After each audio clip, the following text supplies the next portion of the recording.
first thing first, look up Internet Explorer security, and you will find the latest news, item for Internet Explorer security is okay right here. PC World blog. The Department of Homeland Security warns against using Internet Explorer until bug is patched. So this was discovered over the weekend, and it applies to Internet Explorer 6 all the way down to 11, which covers probably about 95% of all installations of Internet Explorer. And the problem has to do with, Flash too. So if you're playing a corrupted Flash file in Internet Explorer, your system can be compromised. I think that's my understanding of what that bug is. And if you want to, click on this link here. I'm pretty sure you can get more details about it. But as far as I know, it is not fixed yet. Today is Tuesday, which is Patch Tuesday. Does anyone know whether this bug is patched by today's patches? Nope. Nobody cares about Windows in this class. Okay, well, it's good to know anyway. It is good to know just in case you run into someone who uses, Internet Explorer. It's time to, install another browser, at least for the time being. All right, so with that out of the way, I'm going to log into Moodle. I should probably post something on Moodle too, to basically warn people and not use Internet Explorer until it is fixed. All right, so now we go to this class. And we'll start our discussion on IDS. There we go. Snort in Debian. I did not write this one. It's a link to somebody else's article, because there's no need to rewrite something when it's already written. And this one is fairly fairly complete as well. So what I want to do is not to read the entire thing to you, because that I know you guys can read it for yourself, but I do want to point out certain things that you might find useful. And IDS stands for Intrusion Detection System, and what it does is, when your system is being attacked, when a network is being attacked, there's a particular pattern. The traffic, there's certain specific type of traffic that will kind of go through your network. So if you can detect those suspicious network traffic, then you know that your system may be under attack. Now, if you know your system is under attack, there are things you can actually do. One thing, the easiest thing that you can do is to email the system administrator and basically say, okay, something is going on that is suspicious. You might want to do something about it. But you can also use that to automatically block IP addresses. So if you can see that certain suspicious traffic is coming from a particular IP address, you can have the IDS to automatically set up rules to block a certain IP address, at least for a certain amount of time, until the administrator has time to actually look into it to see whether there is a cause of alarm or not. And the homepage of Snort is over here. You can read tons of documentation over at snort.org, because that's the homepage of this particular program, which is kind of the de facto standard of intrusion detection when it comes to network type of intrusion detection. So this is one component. Snort is a component, but Snort for the most part has no user interface whatsoever. You set it up, you get it to run, and then there's nothing you interact with it. Every day you get an email, you get a digest of what Snort saw the other day, like the day before, and that's it. That's how it interacts with the administrator. So there's really not much you can do. There's no interaction to Snort, and that's why you also want to install a web interface or a web-based interface that works with Snort, and it's called BASE, which stands for Basic Analysis and Security Engine, which is based on ACID, Analysis Console for Intrusion Databases. So this will give you a much better user interface as to what is going on, how many suspicious cases have been detected up to this point. So it's far more interactive than having to wait until the next day to find a summary sent to your email telling you what happened the day before. And this part is LAMP based. In other words, you have to set up not only Linux, but you also have to set up Apache, which is a web server, MySQL, which is a database server, and also PHP, which is a scripting language that is commonly used for websites. So that's why this. If you want to do it this way and do what this project or what this page is saying, it's going to take quite a bit of time. I mean, this is kind of out of the scope of this class. I like it when you want to do it, but it's not exactly something that you can get done in like half an hour. This is going to be a little bit more involved. Are there any questions at this point? Okay, so I'm going to skip all the way to a picture because the picture is going to be the important part. I can show you what it looks like. Okay, let's look at the before and after pictures. The before picture looks like this, which is fairly typical of any type of home setting. You have the incoming cable or DSL line or fiber. If you use Pure West, it goes to a particular modem which converts the physical signal of a cable or fiber optics or DSL to a to basically Ethernet type of signaling at the physical level, and then you have your residential gateway or router. You can call this your Wi-Fi router. You can call it your residential gateway. Basically they mean exactly the same thing. So at that point it will implement NAT. It is not mentioned here, but most routers implement NAT or network address translation. And that gives you the pretense, behind the router that you can go through that thing and multiple computers can go onto the network at the same time. Are we still doing okay so far with the concept? Okay. So this box, implements, NAT, and behind this box, you have PCs, to basically each PC can see that, oh, I can connect to the internet, but not really knowing that it has to go through a gateway in order to get out to the internet. It's called network address translation because there are basically two address schemes here. This box is kind of special because it has two IP addresses. It has one what we call public facing IP address, which is what the other computers on the internet will know this box as. Okay, that's an internet exposed IP address. But internal, it also is known to these PCs as another IP address. Okay, so it has two IP addresses associated with it. One to talk to the external world, and one to talk to other PCs within the network itself. Okay. And the thing about this setup is, it's very typical, and I know that we are now starting to use Wi-Fi more and more often instead of using wired networking, but it doesn't really change the shape of this picture. It's just that instead of a solid line, of representing a cable, this solid line can represent a Wi-Fi link. That's the only difference between this picture as opposed to what we see with Wi-Fi Wi-Fi routers.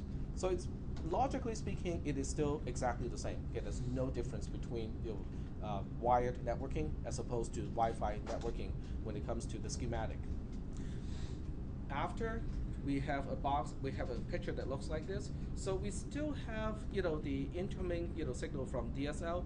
We still have the modem here. Okay, this part we cannot do a single thing about because you do require the modem to convert the physical signal of DSL, fiber, or cable into Ethernet type of signaling. But this time, instead of having this box to directly feed into your router, it is going through a hub first. Okay, so this is basically a hub, and one port out of the hub goes back to here, but the other port goes to your snort box. Okay, we'll call it Piggy. Okay, so the Piggy box is special because the Piggy box is a standalone computer. It is usually not one of the other PCs. It's a standalone computer, and it has two wires. You can see that it has two NICs or two network interface cards coming out of it. One is for sniffing. Okay, so this wire here is connecting to the hub for sniffing, and the other is coming out of here to go to your local area network, so that if you are one of the administrators, you can use any one of these PCs to connect to the web server of Piggy and basically get some real-time information about snort. Okay, how many threats have we detected today? What IP addresses are being blocked right now at this point? And so on. Okay. Are there any questions about this picture? Now, what exactly is a hub? How is it different from a router? They're very different. Yep. Doesn't it just amplify traffic? A hub is nothing more than a speakerphone, so to speak. Okay, so basically, whatever line coming in, it's just like a physical connection to all of the other ports. If you want to look at it from a logical perspective and consider the electronics inside, it's basically just a broadcasting thing. Okay, whatever is coming in, through any one of these ports is just broadcasted to all of the other ports. So any connection to the hub can see the connection of all of the other connectors of the same hub. Okay, which is not really used a lot these days anymore, because for the most part, we want to stay away from hubs, because hubs, generate unnecessary collisions. Okay, soft drink. Sorry.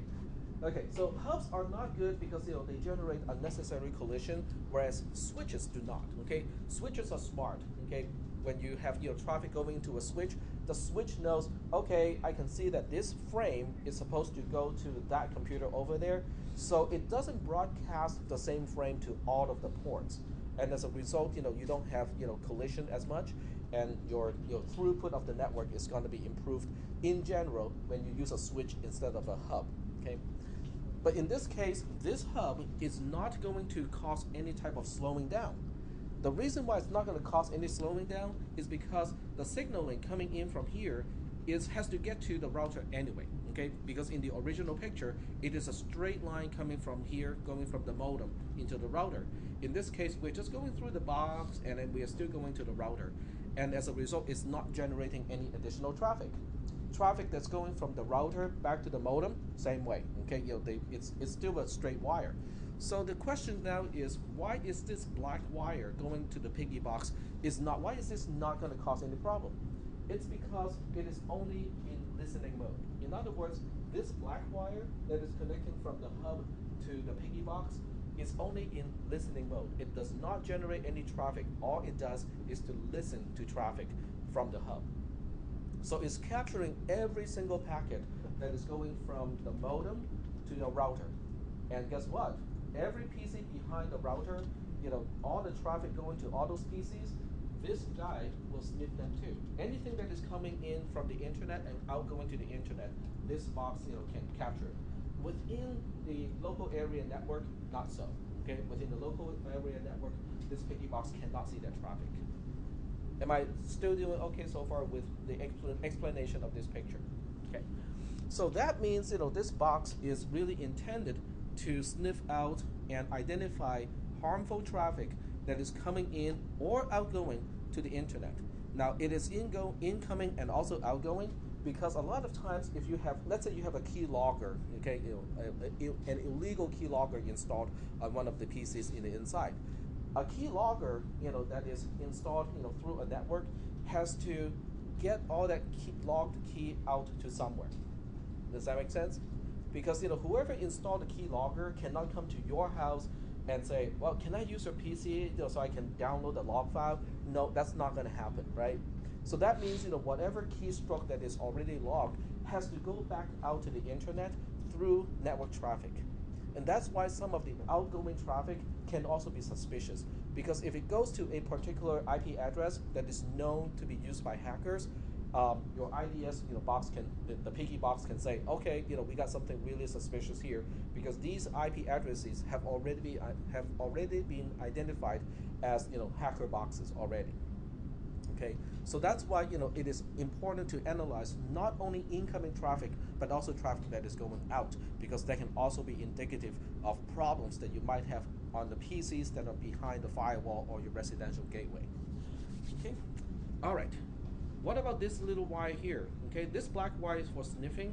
This wire here is so that you can use one of these PCs, so that you can go to the web server on the piggy box, so that you can at any time you can log into it and see the status of snort. Okay, you can update it, you can check the status, you can also reconfigure if you want to do some changes to the configuration. So that's why we have the second black wire coming from the second NIC to your router, so that it becomes visible to all the other PCs behind the firewall. Are there any questions about this picture? Because this is really an important picture. And why don't you want to use this box as a regular PC, so it's doubling its duty? It's a regular PC, but it's also doubling as a piggy box for IDS. Regular PCs almost always rely on some kind of network traffic for some kind of service. No, this guy is connected too. I mean, if you use this, the piggy box is just like all the other PCs. You can go through, the Wi-Fi router or a regular router, and just connect to the internet. It doesn't have a problem with that. Well, there are several reasons. One is if traffic is busy all the time, this piggy box, it's going to consume a lot of processing resources. Okay, I know that one firsthand because I used to run a box that is both my web server and also my piggy box, and I ran out of processing resources because of the snorting part. Okay, so snort actually takes quite a bit of resources to match incoming traffic to the rules that are set up and say, okay, does this packet match a pattern that is corresponding to a thread to this network? Okay, just doing that consumes a lot of processing power. So you don't want to use that box for anything else. And then the second thing is you don't want this box to be compromised either. So that's why you don't want to use it as a regular computer where you can go to a website and get infected, and this box itself gets compromised. Okay. Are there any questions about this picture? No question? Okay. They use a 10 megabits per second hub here, which is more than sufficient. Because most people look at this picture and go like, wow, who wrote this article? Must have been done like 10 years ago, because we're still using 10 megabits per second. Well, some of you may have a fast internet connection that is exceeding 10 megabits per second. Well, I have 20 because I have Shore West. But how many other people have like a connection to the internet that exceeds 10 megabits per second? Okay, so you can use a 100 megabits per second. How many people have a connection that exceeds 100 megabits per second to the internet? Not within your network, but going out and coming in. No one has exceeded 100 megabits per second yet. Now, Shore West, in theory, can deliver up to 2 gigabits per second. Because it's fiber, okay? It's fiber, and as a result, they can deliver up to 2 gigabits per second right off the bat. Awesome. Yep, it is. But to get to that point, I have to pay like hundreds of bucks per month to get to the maximum throughput that is capable by the hardware. So we get throttled down to 20 megabits per second, which is still really, really decent. Now, if you think about it, to continuously process, streaming at 10 megabits per second is going to be very time consuming. It's going to chew up a lot of processing resources, okay? Because it's continuous. We are not talking about, oh, here's a packet, here's another packet. We are talking about someone, in the inside watching YouTube, okay, watching a movie, going to Netflix, and so on and so forth. So you're sustaining, traffic, and that's why, the piggy box here, it actually requires quite a bit of processing power. We are not talking about something, that can be done with a box that has no fan. Okay, this is going to take some, real processing power. All right, so moving along, I just explained, all of these things here, so you can basically not read, a lot of these text here just because I just, explained it. Okay, so now that we understand, what the picture looks like, which looks like this one here, the main question is, what do we do with this piggy box? Okay, so what components do we need to install onto this little piggy box, and how do we do it? Now, this article is kind of geared to Debian systems, so if you are using Red Hat or Fedora, you probably can do it slightly differently. But I don't think the steps will be all that different. The commands will be different, but you still have to install these same components. So they do have all the commands too. Okay, so they give you all the commands and what you do to reconfigure all of these things. But I do want to explain what each component does, So the first component is to install MySQL Server. This is just a command to do it. You can use apt-get, you can use aptitude, you can use deselect. Those are all basically alternatives to get something installed in a Debian-based system. MySQL-server is, well, guess what? It is a database server. So the first question that comes up with in most people's mind is like, well, why does Snort require a database? What do you think? Because the database, one of their databases would be the database that contains all of the virus definitions. All the threat signatures for one thing. Okay, what about all the IP addresses that you have detected? Okay, there's suspicious traffic from this particular IP address. How do you store that information? Well, into a database. Okay, because the only alternative is to use a plain text file to store all the information, which means it's going to be very difficult or inefficient to retrieve the information if it is stored in a regular plain text file. To store this into a database means it can be retrieved very efficiently, and also once you have everything in the database, you can rewrite the backend any way you want in order to extract information out of it. So the picture is not here, but I do want to give you a second picture that kind of shows you how the components relate to each other. Okay, so here we have the piggy.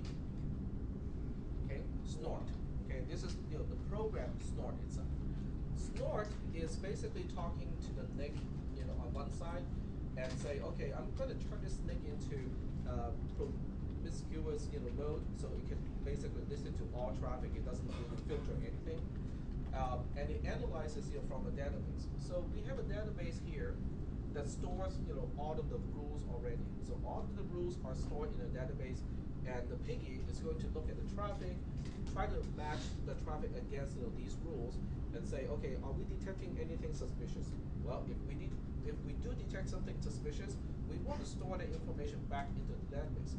So the database is used in both senses in this case, because it's applying the rules to be matched. It's also storing the result of matching all of those rules. But remember, Snort doesn't do a single thing about the user interface. Okay, it is a backend program. It's a daemon, and one of the properties of a daemon program is it doesn't have any user interface. Okay, not even command line. Okay, you can start it. That's about the only thing you can do on the command line is to start Snort. Okay, but on the other hand, we have Apache, and Apache is a web server. Now, Apache as a web server is great, but it doesn't do anything really useful in this context. So that's why it has the PHP component. PHP is a programming language that allows CGI programming. Now, CGI does not mean the movie kind of CGI. It's not computer-generated graphics or computer-generated imagery.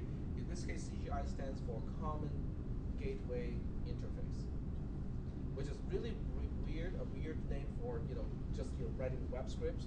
So basically, PHP is a script, and with PHP, it can interact with a database.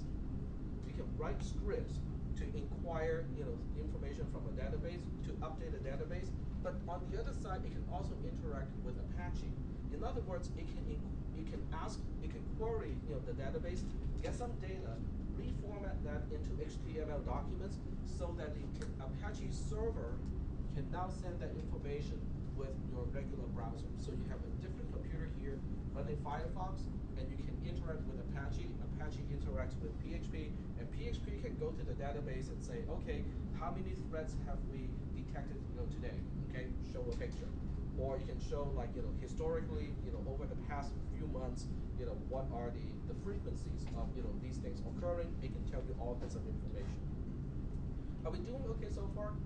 So this component here is MySQL, the database server. So that's why we have all of these components. We have Snort, we have MySQL, PHP, Apache, and then everything here, if you imagine there's a much bigger box containing everything, that's Linux. And that's why we have the LAMP architecture, the typical LAMP architecture, which stands for Linux, L, and then A for Apache, M for MySQL, and P for PHP. So that's a very typical LAN architecture. But in this case, we also have an extra component of snort being the actual application that we want to run. The rest is really just to support snort. Okay, so these commands will get you will get MySQL installed. When you get MySQL installed, it will ask you for a password, a root password for MySQL itself, for the administrator account of MySQL. So you probably have to write down a lot of passwords in the process, because there will be multiple passwords that you have to remember in this case.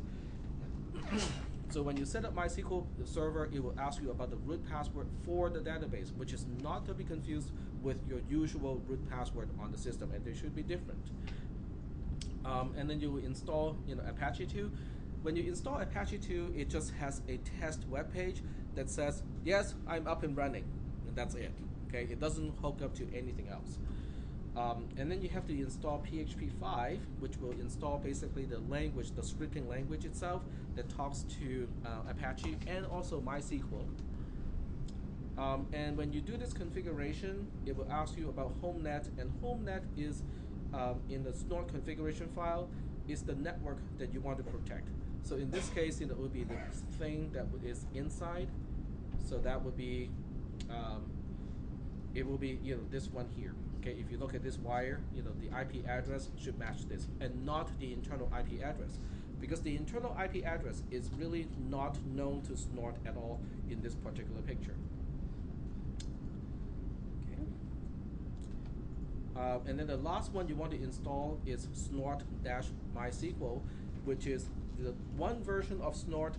It is specialized to use MySQL as a backend to store all the rules, and also to remember all of the intrusion, the history and stuff like that. I'm going to switch gear a little bit to go to my own command line here. I'm not going to get anything installed, but I do want to show you what the packages look like and what other alternatives do you have when you want to install snort. So I just look for snort here, and we have, well, we got several hits here already. Snort-document is going to be useful if you want to kind of read the documentation. So we have snort. Snort is a libpcap based packet sniffer logger that can be used as a lightweight network intrusion detection system, and so on. When I press the enter key, it will show you more details about this particular package. Particularly if I go down here, it will show you the dependency. So you can see that the dependency of snort depends on quite a few things that we have installed already. But it also depends on snort-common, snort-common library, and rules default. Okay, so those specify additional components. If you press on one of these, like snort-common, it shows you what versions are available to install. If you click on that particular version, it goes into this one, and then it shows you its own dependency. So in this case, it depends on depconf, LSB base, and Perl modules. Okay, not PHP. So snort internal to snort itself, it is actually using Perl as a programming language to match the rules against the web traffic that is network traffic is seeing. It doesn't use PHP. PHP is only used on the website, so it's a separate programming language. Okay, so let me use Q to back up a few levels here. So we want to look for snort-MySQL, and I don't think that exists anymore because there's no specific version for that anymore. So the instruction given by the website is good as a framework, but it doesn't really work the entire way, because there are packages have changed a little bit since the document was written.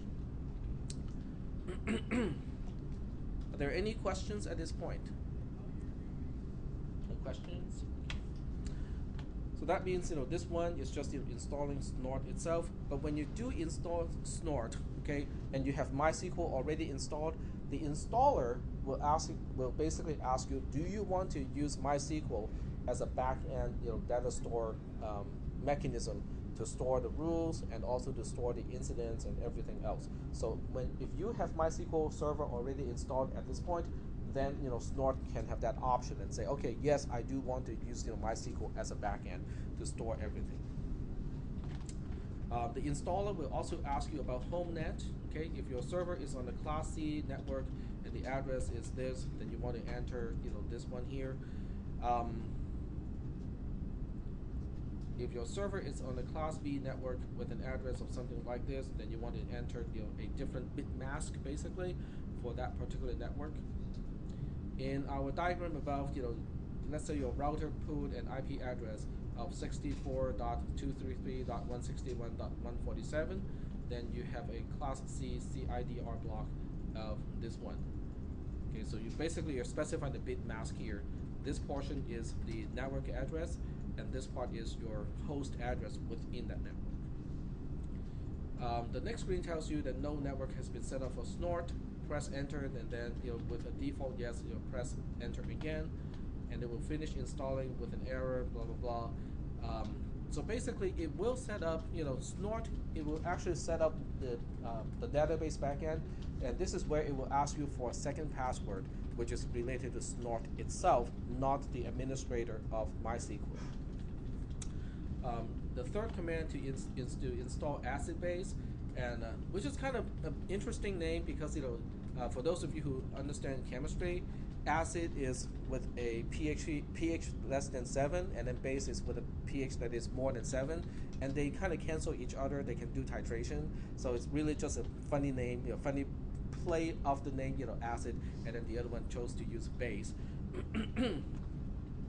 And if I switch back to the other screen, we can look for acid base. Oh, that's not even here.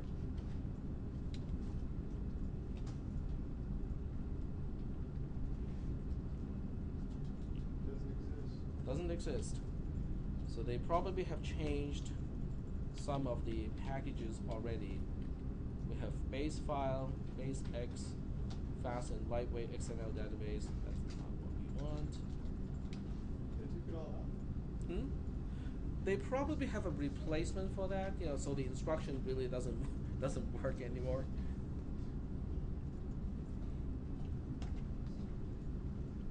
And this must be written, some time ago because the packages have changed already. So I'll have to find out, what is the current name of this particular package that is capable of. Oh, you know what? I think I know where to go with this. Okay, let's go back to snort. Okay, because this is one thing that you can also do when you are configuring a system like this. The first thing is, how do I find packages that starts with snort instead of containing snort as a part of the package name? The caret symbol is special because when you use the caret symbol, it means the beginning of a name. So this means I'm specifically asking for a package that starts with the name snort. So snort like that, so it finds packages like this. If I press the lowercase n key, it will find the next entry, and then the next entry, and so on. So what I'm going to do is to press enter when I have snort, and then what I'll do is I'm going to look into suggestion. Okay, it suggests only snort-document. It recommends IP route 2, so that would be one of the packages that I need to look into. And it conflicts with snort-MySQL, but there are no packages available for snort-MySQL anymore, and that's because they have consolidated all of these, the two versions of snort into one single version. MySQL versus PGSQL, which is PostgreSQL, those are the two main open source database servers. So that means, with one, the first one, it will talk to a database backend of MySQL, and then the second one will talk to a database backend of PostgreSQL. Okay, but it's not like that anymore because the dependency has changed. So if you already have a database installed, it will ask you which database do you want to use to connect to snort. You can, if you want to, install both MySQL and PostgreSQL at the same time. And then the installer of snort will basically identify and say, okay, you got both databases installed already.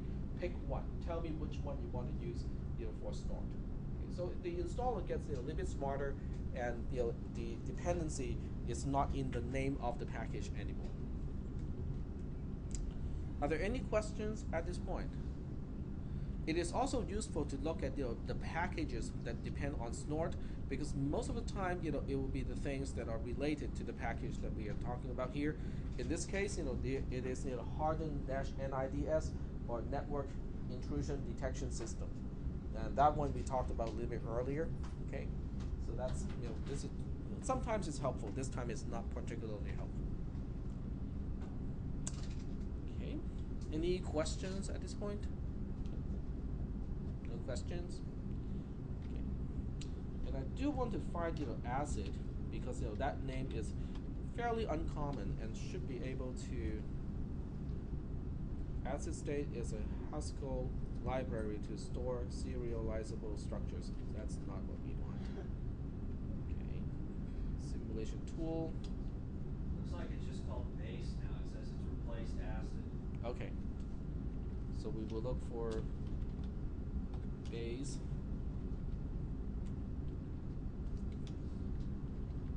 No, that's base files. Does it have a specific name? It doesn't say what the package is. I'm looking at the snort website. Okay. The other thing we can also do is to go to the Debian website, because that can also be helpful. So we go to debian.org. I'm showing you guys how to locate packages and search for packages related to a particular application.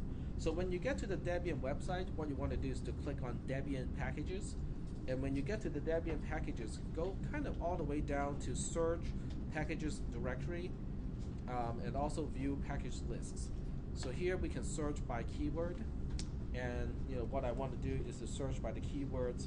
So let's go back to the other page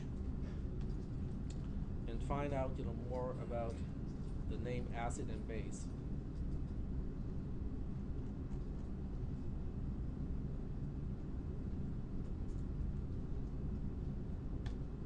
Okay, so acid is base is basic analysis and security engine. So we'll go ahead and look at that in this page here.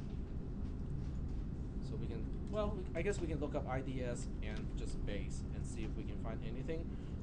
Depending on your distribution, you can also select a particular distribution, or just pick any. I'm going to select unstable because I tend to install unstable on my systems. You can also click on one of these items. Do you want to search only on package name? Definitely not in this case. So I want to pick description here and click search. So this time it finds quite a few things that contain both words, and none of these so far is what I need to look for. What I'm looking for. You can see from the thumbnail this is really quite long. Okay. From here I can look up acid. I can look up base. Okay, database.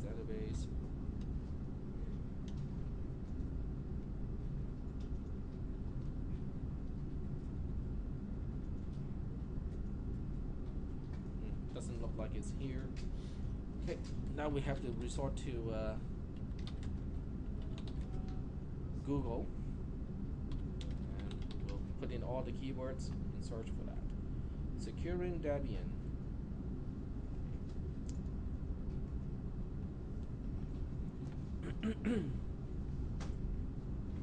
Oh, this document is kind of old too, because it says right here, base is currently packaged for Debian in ACID base, and ACID is packaged as ACID Lab. Both provide a graphical www World Wide Web interface to Snort's output. But this seems to be kind of dated also, because if I go back here, I cannot find anything related to that.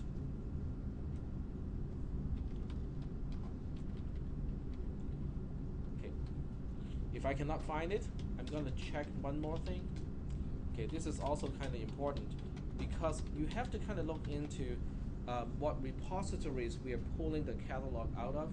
So this particular file in /etc/apt/sources.list is a special file. It shows you where we're pulling the repository, where's the repository and what branches are we pulling from. In this case, I have everything already, because I'm looking specifically for contrib or for contribution and non-free, just in case those packages are marked as such, and it's already included here, so I should be seeing all of that. Let's do an update just to be sure. And while it is doing this, we'll look up Debian again. List of package acid base in Squeeze. This is an older version of Debian, and Squeeze is really old. It's not even in Wheezy anymore. So acid base is not even in Wheezy anymore. Snort doc MySQL snort common.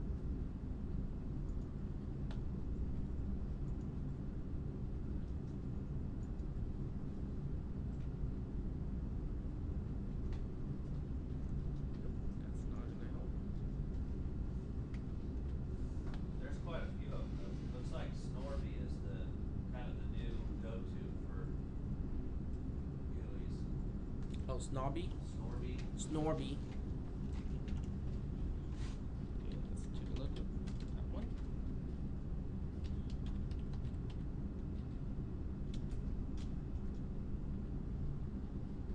How do you spell it? SNORBY. Yeah, that's not, doesn't seem like, okay, let's look for that. Nope, it's not one of the packages in Debian.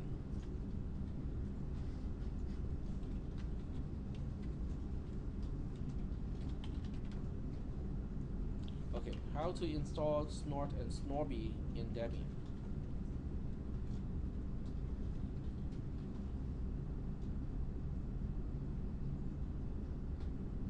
Okay, we got this one is still old. It's referring to snort-mysql, which is not in the current version anymore. Okay, yeah, this is not gonna be within the intended audience of this class anymore, because what we need to do is to use get to get Snorby from its repository. This is kind of beyond the scope of this class, because we are no longer using Debian packaging to get the files that we need.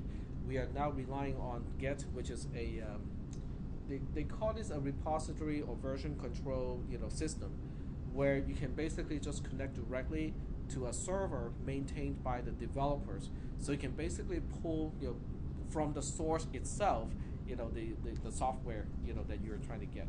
In this case, Snorby is the one that we are trying to get.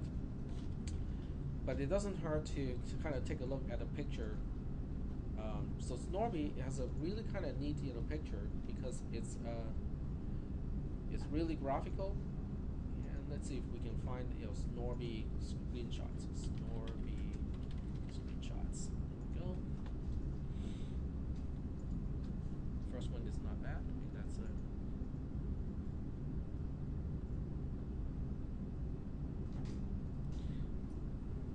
you can see what people are doing. They're basically dedicating a single computer using a mini ITX board and turn it into a Snorby implementation.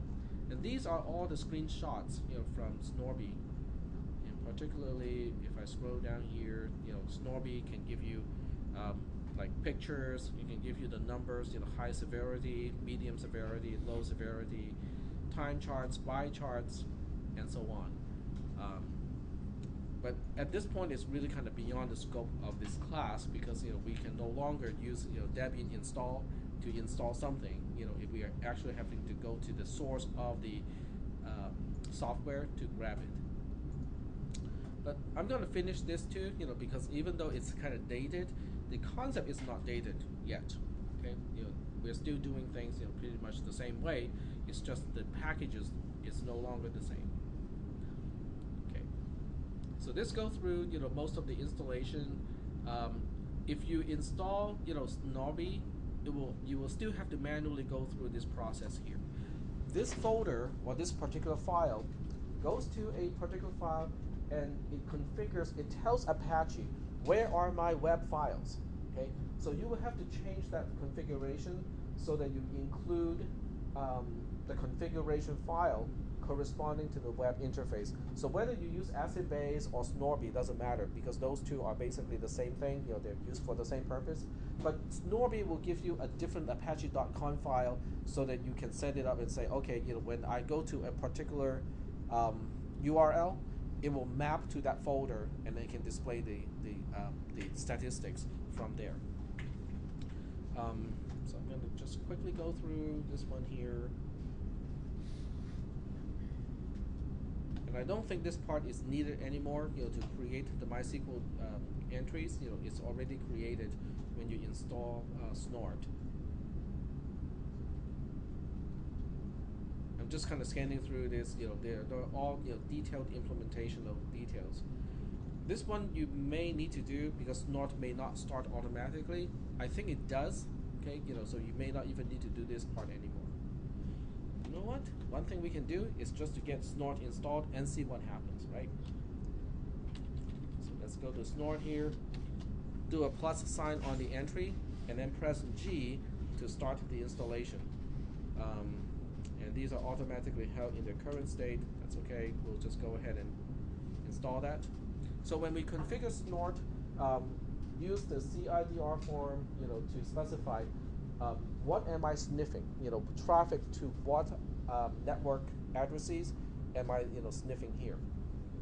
So this is important because what we want to sniff is not traffic within your network, but traffic that is coming in from the internet and also traffic that is going out to the internet.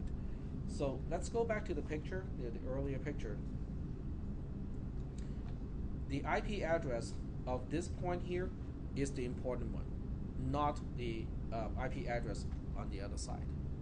Okay, there's no easy way to sniff traffic on the other side because it's going through a router, and most routers internally use a switch. So that means if your piggy box is here, it can only sniff traffic that's going to itself, which is not useful at all.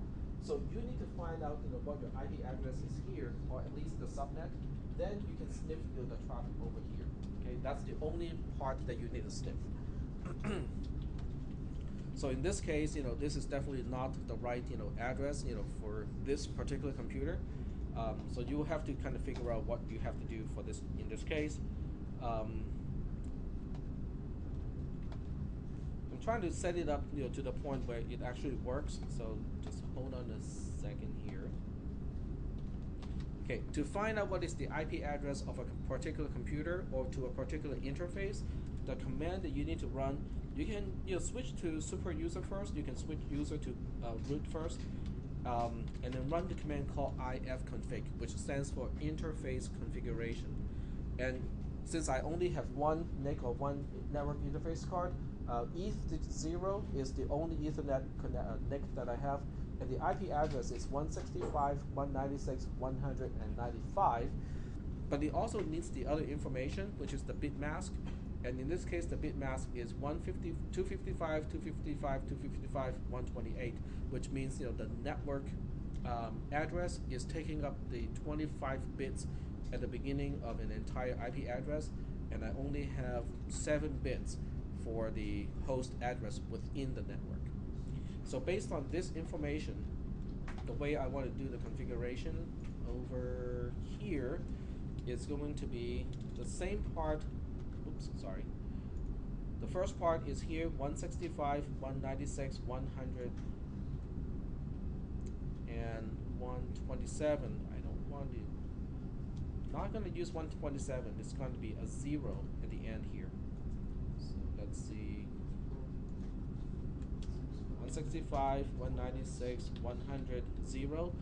And then we have to specify the net mask using the second portion.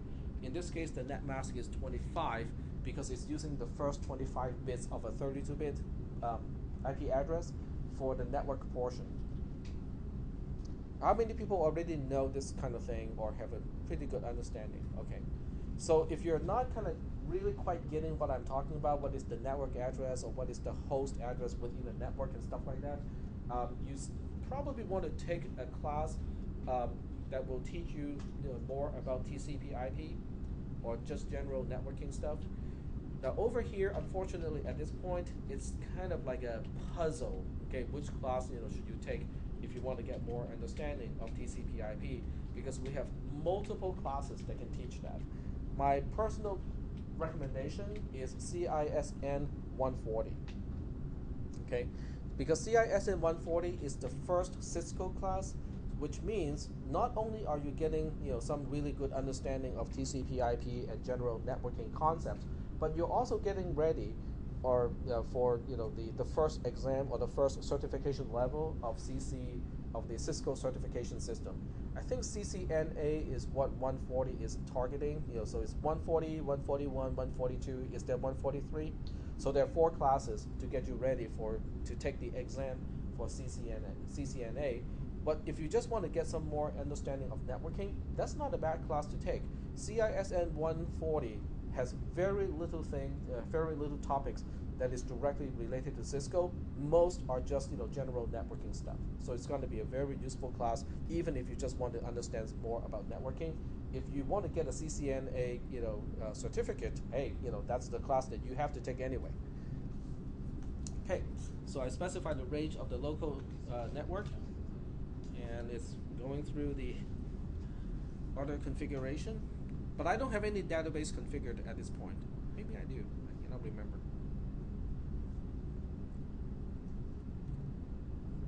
And it's all done. So snort is basically installed in this system already, even though I have no way to really get that information out of it. I can go through the log files and stuff like that, but it's not going to be easy to extract all of that stuff out. So press the enter key. I have snort already installed.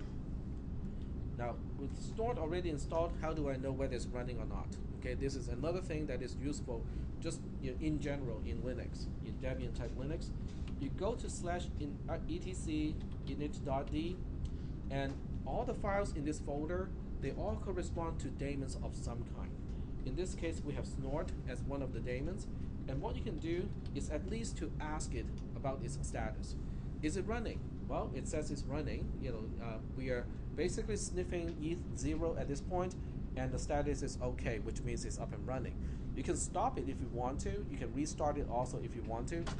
If you run that command, without using status, as this is what I wanted to do, it gives you all the options. So you can basically ask snort to start, stop, restart, force restart, reload, force reload, and you can do the status and configuration check.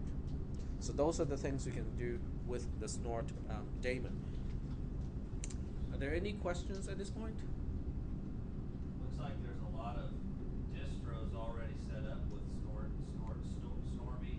Yep. So that might be an easy way to do it. Just there's even live CDs that you can do to Yep. turn it into a security appliance real quick. Let's take a look at those. So you're talking snort and Snorby distro.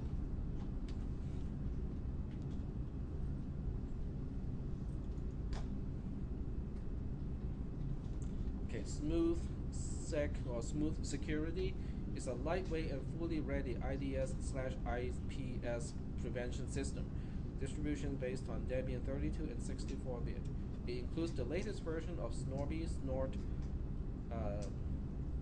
Suricata, pulled pork, and pigsty, and you can definitely see the influence of pigs in these names. I'm just waiting for ham or something like that. It bundles all of these tools together and create a simple platform for you to deploy highly customizable NSM solution within minutes. So that's probably a distribution. Okay, let's see what I'm downloading here. I'm downloading an ISO file. So either it's a live ISO file, which means you can run it directly, or it is a installer, so you can install it into a system. And the file size is it doesn't show the file size.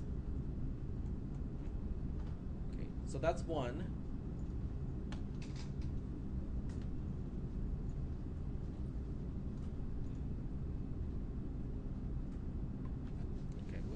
We'll go ahead and see if I have space to download it. It's only 700 megabytes. I think I might have space to do it. Let me just check the recorder, make sure the recorder is still going. Okay. Because I'm gonna run a little bit close. Let's double check on how much space I have left. To check how much space or how much space is used on your drive, df is the command, but you can also specify -h, so the numbers reported are easy to understand, okay, in gigabytes, megabytes, and so on. So right now, SDB2 is my persistence drive. I still have 1.7 gigabytes left, so I'm pretty good, you know. I know I can do it. Once this is all downloaded, how do I test it? Well, you know, get a box, put the CD in, burn the CD, put the CD in, close the tray, and restart the computer. Well, that's one way to do it. The other way to do it is to use VirtualBox. You know, just hook up VirtualBox to this ISO file, let it run, and see what it is. Because that's a safer way to do it, because you won't be actually running anything on a real network in case, you know, someone put this up and this is actually, you know, a way to distribute virus. Hey, you know what? It's not going to do anything harmful either.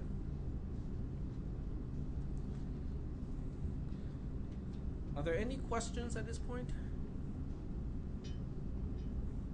No questions?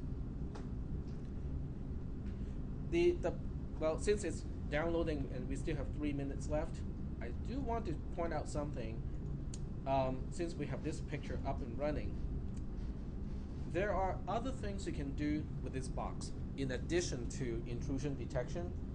You can also configure this box not only to do intrusion detection, but you can also use it to analyze how people within your household, you know, all of these other PCs, are using the internet.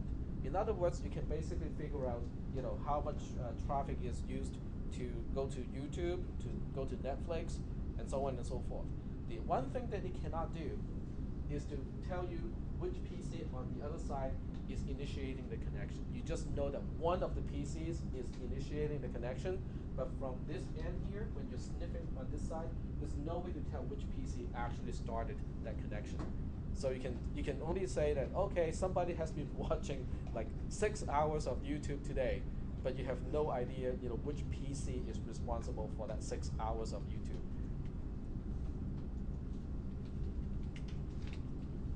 But if you're looking for something that is a lot more insidious, you know, like going to questionable websites, you know, or content that is questionable, you know, that is a way to do it, you know, because, you know, in that case, you know that somebody is doing something, and, you know, you have to basically ask people in the household and say, okay, you know, who did it. Let's see, let's check our download, and it's all done. Okay, great. And so we'll open it in the folder that is containing it. Let's specify that. Oh, okay. Show in folder, because I need to know which folder it is located in order to run VirtualBox. VirtualBox is installed here already, so I go to System and start up VirtualBox, and then I just have to create a new virtual machine. Okay, test. What's the name of the package? SmoothSec, I think. SmoothSec for security, and it says it's Debian based, so we can configure all of this stuff here and say it's Debian based. Go to the next step. We'll give it 512 megabytes of RAM at least for now. And we'll create, we do not need to create a virtual hard drive because I'm using the live CD just to see what the CD is going to do. So I'm not going to give it a virtual hard drive, at least for the time being. And now we have the virtual machine created. Once it's created, I want to change the settings just so that I can hook up to the CD image. So we go to here, and we specify this is a live CD potentially, and locate the file. Choose a virtual CD DVD drive. This disk file is under my downloads folder. It's called SmoothSec. And click OK. Now we can get it started just to see what it does. Alright, so it is an installer. The CD itself is an installer, which means I need to have a virtual hard drive to finish this process. So I'm suspecting it needs at least probably a gig or two, because the CD itself is 600 something megabytes, and that's compressed. So once it is decompressed, it still needs space for the database. It needs space for other things. So I would say 2 gigabytes is probably the minimum that you have to allocate to get this installed. But that's the whole process. I mean, the process of kind of evaluating something that you're downloading from the internet. It's easy, relatively safe, because you're running everything inside a virtual machine, and this virtual machine is not even connected to anything. I mean, it's not connected to your host in any really threatening way. So there's really no way it can come back and infect the host, which is the environment running VirtualBox. So what I'll do is I'm going to play with this. Okay, thanks for finding that. So I'll play with this just to find out how easy it is to set up. If it's easy enough, we can make a homework assignment out of it. If it's kind of more difficult, we'll just let it pass, because it's not really client-side security anymore. This is more like securing your entire network, from internet related threats. So we'll take a look at this and see whether it's appropriate for this class. But that's something that I'll do next time, or on Thursday. Are there any questions about IDS, in general, in internet intrusion detection system?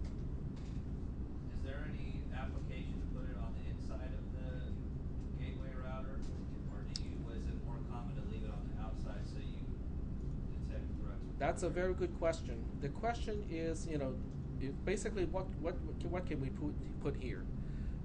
If you can make this box your own box instead of a little appliance that you buy, you can do a lot with this box, because this box is aware of traffic on the inside of your network as well as the outside of your network. So if you have control over this box, you can do a lot of things, including but not limited to proxy servers. So with a proxy server, you can now set up rules. Because let's just say that you cannot depend on installing Net Nanny on these PCs, okay? Because kids can they can find ways to get around Net Nanny and also the other types of monitoring system. But if you set up all of these PCs so they cannot get out to the internet through port 80, and they have to go through a proxy server first, and you have control over the proxy server, you can set up rules like there's no tomorrow. You can say at what time, who can get to which website, and so on. I mean, you can set up all kinds of rules. And if you have control over this box, you can also set up things to monitor and say, okay, which PC from inside is accessing which website on the outside. So you have all kinds of capabilities to do a lot of administration. But that's well beyond the scope of this class, because that's more like a networking class more than a client-side security class, which is what this class is. For IDS, it is still okay to install snort locally, just to keep your system safe. But in general, we don't use snort for that purpose. It's okay for that purpose. That's not what it's intended for. Question? There was a. Oh, I thought somebody had a question. Okay. How many people are starting to use Linux as a desktop already? Okay. So quite a few people. And are you guys, finding it to be relatively easy, or are you still kind of struggling, against a lot of stuff to get it to work? Struggling? What is the main struggle? Command line? Okay, that's really a matter of getting used to it. It's just a matter of exposure. What you can do is to force yourself to use the command line whenever a command line can do it, because okay, do you use a graphical interface to update the packages and stuff like that? Sometimes. So what you need to do is to force yourself to use aptitude or the deselect or apt-get, so that way you get more used to just using the command line interface to do things. There's really no quick and easy way to get around that one. Any other obstacles, from anyone using Linux as a client system, not as a server? I've used it as a client system before. Okay. And do you run into problems? Not Other than unless not. I stop downloading in the middle of an update. Okay. That's about the only time I've ever had an issue. The biggest issue is, what if you need to run, programs that only run in Windows, okay? And there's no easy way around that one. You can use Wine, W-I-N-E. It works for certain things, and it works surprisingly well for certain things also. I was able to get Roblox working with Wine. Roblox is an online, gaming thing, but it's supposed to be Windows only. But I was able to get Roblox to work, which to me is a major achievement. But if you have TurboTax, it's not going to run in Wine. Okay, many people have tried and failed. So there are certain things you just cannot do. But I think the problem with having software to have to install in a particular operating system, it's all going away. Okay, you look at TurboTax, you look at Intuit. Where is TurboTax heading? Web-based. To the cloud, web-based. Okay, this year they still give you the CDs, but I think they're going to encourage people to use the web-based, the cloud-based, service more and more, because one, they don't have to rely on you to update your TurboTax installation. They update it up there, it's done. Okay, you don't have to do a single thing. They don't have to worry about as much stuff, and they can collect more data about you, right? Because depending on how quickly you click on something, how you navigate, they can collect a lot of information that can be useful to Intuit or the parent company of TurboTax. What about CS6 Creative Suite? You can still buy it and install it, but you can also do a subscription, and it's web-based. Same thing with Office. You can do Microsoft Office. 365. Yep. You just have your subscription Yep. You have all your files stored on their server. I think it's in live.com, right? Live.com is a Microsoft website. And as long as you keep paying your subscription, you have access to the online version of Microsoft Word, Excel, and so on. And you don't have to install anything. You can use it in Linux. Your computer, if it gets wiped out, you just log in online, and you can download it all again. Yep. They also give you the ability to download the documents if you need to, and it's great. Google Documents actually preceded, Microsoft Office 365. So what we are seeing is a migration of installed software on the computer, on the client computer, to just running on the web, which means your PC, your client computer, only needs to run certain things like a web browser. It might need to store a few files from time to time, but for the most part, most of your stuff is on the web. So that's changing the picture of security also, because now your security is kind of more focused to on just the browser and only a few applications. That's the only vector where your computer can be attacked. We are kind of running out of time today. There is a new homework assignment on ClamFS. It's an easy one. Well, okay, it's easy and hard at the same time. I'm going to tell you exactly why I say that. So let's look at ClamFS. Okay, so this is the quote-unquote new homework assignment. It only has like 3 questions. Because it relies on the steps described in the document itself. So what you need to do, when you want to do this homework assignment, is to open this one up or print it out, whatever you want to do, and so that you can look at the instructions of that one while you do the other homework assignment. There are only 3 questions. If you really pay attention in class, you can answer those questions without actually having to set up everything. But as a homework assignment, I think you should go through the process, set up everything so that you're used to the command lines to do everything, to set up the ClamFS folders and mount points. But that's basically your new homework assignment. You have 1 week from today to get it done. I don't think it will take you more than like 2 hours to get it done at the most. At the most. Any other questions? Okay, no other questions. I'll see you guys on Thursday, and I will definitely play with SmoothSec, to see how easy it is to set up the IDS. That will be kind of cool.